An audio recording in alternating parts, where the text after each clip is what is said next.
What's up, everybody? Sang Lucci back here in Boston at the Investors Live office, actually in New Hampshire. I'm back in the area for the summer, and then I'll probably be back in PR around September. As soon as it starts getting cold, basically, I'll get the hell out. So what we're going to do here is we're going to give you guys a deeper look into my month. So once we wrap up every single month, we'll give you guys these videos just to give you guys a much deeper dive into the things that are happening in my life, often that affect my PnL, of course, and have a big influence on losses that I take, gains that I may make. It just kind of gives you guys a little bit more color into some of the decisions that are being made on a daily basis, as well as overall for the bigger picture. Okay, so a couple of things I just want to start off by throwing out to you guys is that I moved brokers this month, and that's a big deal for a lot of traders. I know any of you guys who have tried moving brokers in the past. I mean, it's a pain. Number one, it's a pain in the ass. Number two, it's not as seamless as you would think. And number three, there's a learning curve to it. There's a learning curve. You're going to a new platform. You need to understand how to use the damn thing.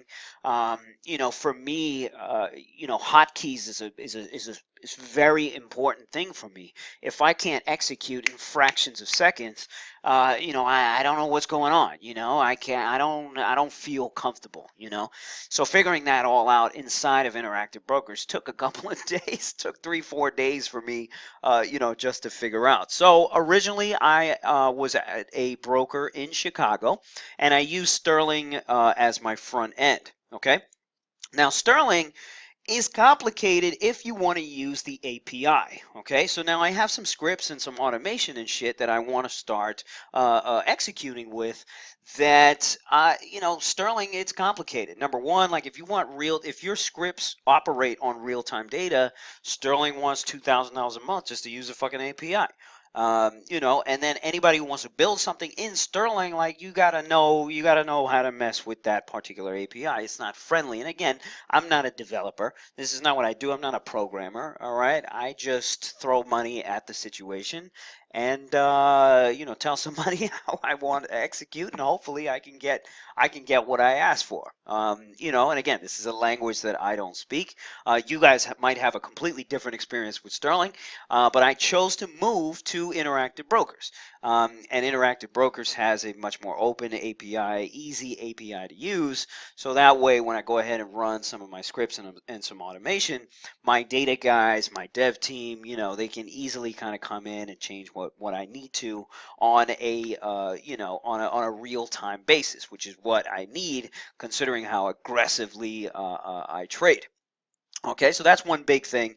I came into the month too assuming that because I'm moving brokers, like I'm not going to be trading much, you know what I mean? So I was assuming I was going to come into the month basically and just be flat, and not trade. And again, I've been trading actively for a good, every single day for a good year and a half now. And, it was good to take a break. I'll just say that. It was good to take a break. It was good to be back home, just kind of kick it in Boston.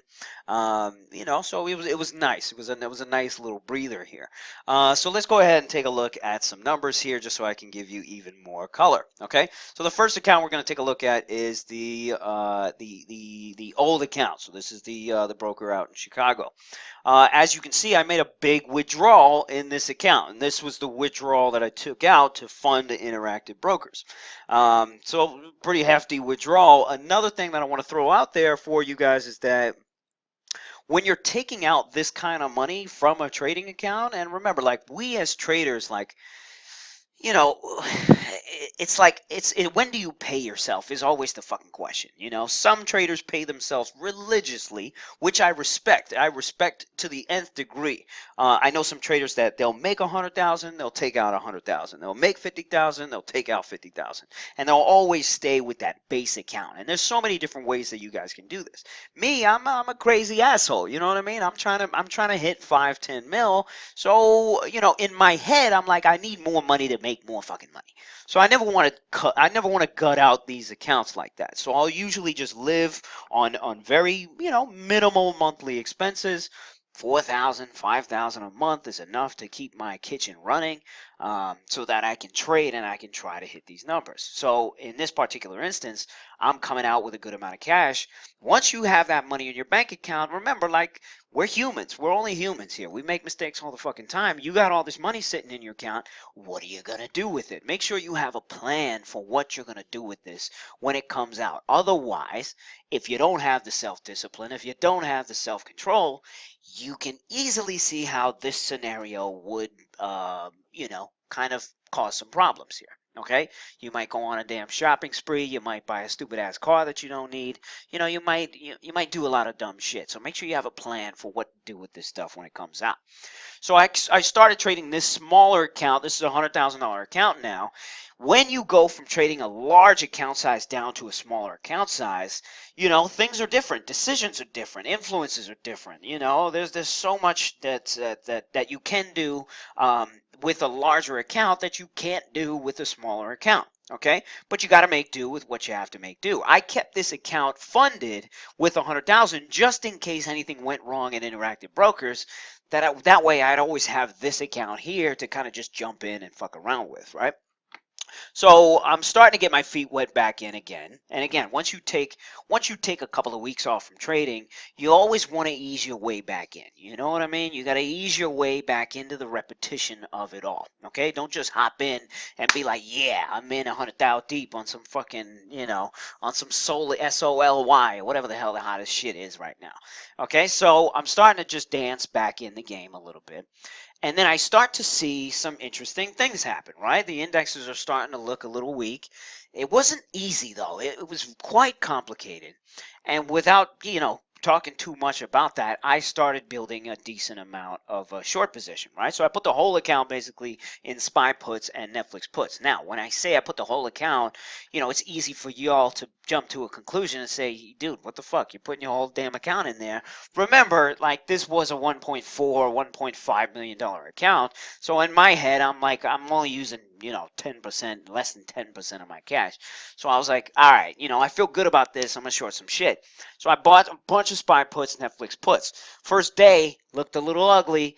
And again, once you see the other account, the strategy on the other account is writing, and I was able to offset some of these losses. That's one thing that I'm able to do now pretty well. So luckily, holding on to this thing, I didn't feel too good about it, obviously, at that time when I'm, down 25. But then things started looking good. Things started looking good. And then we ended from last Friday when Trump announced the Mexico tariffs, and that ended up paying me out pretty good. So we doubled this account. We're sitting at about 205 on this particular account. Now let's take a look at Interactive Brokers.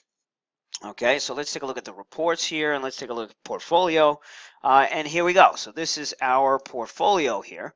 And you can see that I deposited cash May 20th. So this is basically about the same, same period in time, that I gutted out of the other account. So I threw in a $500,000 here. The reason why I only threw a $500,000 here is because I'm going to fund another account, a sub account in IB with all my automation and all my scripts and everything. So I'm working on, some a writing strategy that can be automated, continue to be automated over time. And that's the one strategy that I want to work for that particular account. So funded this with about 500, really just started messing around, just trying to figure things out. Again, you got to learn a new platform. You got to learn a whole new platform here. Okay, and then all I was doing through this whole time, remember, I'm short, SPY, I'm short Netflix. All that I was doing in this account was selling calls. I was just selling calls on Amazon, selling calls, selling all day, kind of close to the money because I felt very confident that we were going to move lower. And then, of course, by Friday, these things cashed in pretty well. Okay, so ended this particular account here with $96,000 in gains. So if you add both of those two accounts together, you get a nice 200 and change here for the month. Now, this is right where I need to be. Anywhere from 100, 200 a month is what I'm kind of shooting for. It's more like 100 to 150 because I have a goal here of hitting 2 mil by the end of the year. Okay, so far, we're looking pretty good, and sometimes when there's big moves, though, you do have to be a part of them. These are the months that you want to have outsized months for. So this month should have been much larger than this, simply because we had the short move, but I was fumbling around with these accounts, obviously, and I couldn't get the leverage up. Now, I could have done exactly what I did in the other account, right? And I could have went long puts here as well.